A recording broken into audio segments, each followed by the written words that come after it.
The jazz age is still alive and well on Broadway in the smash Broadway musical, The Great Gatsby. Here's Beth Stevens with another edition of Building Broadway for us. Well, Mark, here we are at the Broadway Theater. Pre-show.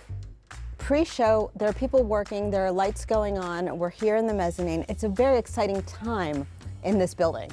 Oh, there's lots of anticipation. The green light is about to make an appearance. The Great Gatsby, the novel, F. Scott Fitzgerald's novel, is over 100 years old now. Yeah. It's on the syllabus in high schools and has been for like 70 years. So many people know it. Everybody thinks they know it. Everyone thinks they know it.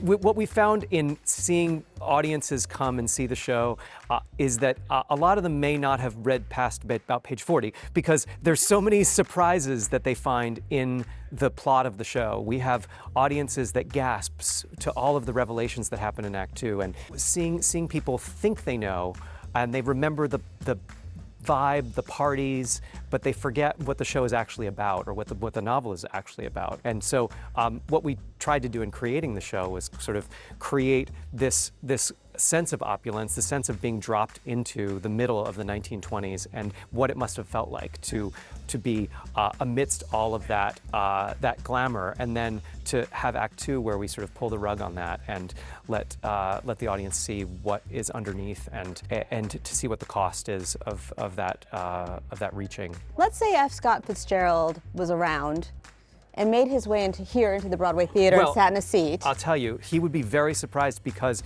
The Great Gatsby was not a success in his lifetime. Right. And it was only until World War II, when they gave the book out to the troops in World War II, that it actually became popular and became the kind of English class standard. He very much wanted it to be read, to be appreciated, and we wanted to create something that hopefully causes people to go back and read the novel and have conversations about the choices that were made, and being able to look back and forth between that, and to have it exist as one of the many interpretations, and there will be many more, I'm sure. When you were first approaching this material, what did you have in your head versus now that the production is living and breathing for a while?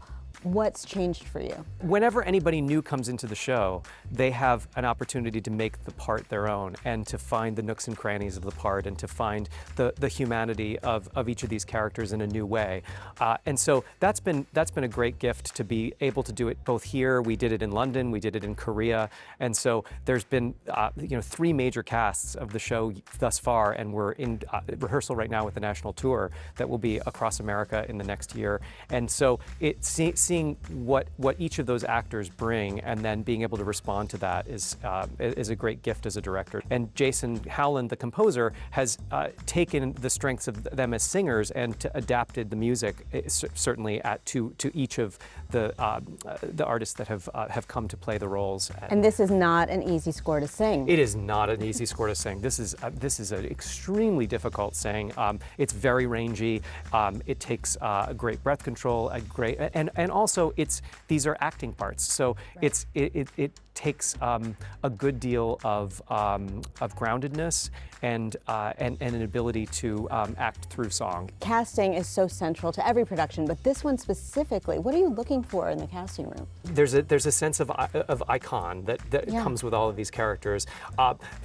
Also, we were very aware from the beginning of making sure that the cast that you're seeing on stage reflects the audience that's coming to see it. We were not out to do a museum piece, and so there's diversity. So there's a tremendously diverse cast, and Dom Kelly, the choreographer, also has one foot in the present and one foot in the past. And the idea was to depict the 1920s, but everything old is new again. And so those dance steps that were very, very popular in the 20s have been remixed and remade in subsequent decades. And so he has done a great job of creating dances that ended up becoming a TikTok dance craze that are very much rooted in the 1920s dance forms, but very much have something to say to audiences today. We have to talk about the national tour. Because you're getting the opportunity after doing it here on Broadway, in the West End, in Korea. You're getting to take it on the road, and that brings a lot of different moving parts, right? Absolutely. It's an entirely new company of people who are finding the story together and becoming a company. I just came from rehearsal today, and they're all finding new ways to interpret this material, and that's really exciting. But I think the exciting thing about a tour is the accessibility of it, and being able to bring this story to so many people who may not be able to get to New York and who are able to see it in their hometown. We have every bit of the opulence that we have on Broadway on the tour. They're seeing an absolutely first-class version of the story told in a way that very much mimics what we're doing here at the Broadway. What has surprised you most that you hear from audiences? What's something that they say that you're like, oh, I didn't see that coming? Well, I would think that it would be impossible to have spoilers in a 100-year-old novel. And yet we get to Act 2, and the gasping is just all over the auditorium. I mean, it's incredible how many people are really shocked by the various plot revelations that come up in Act 2.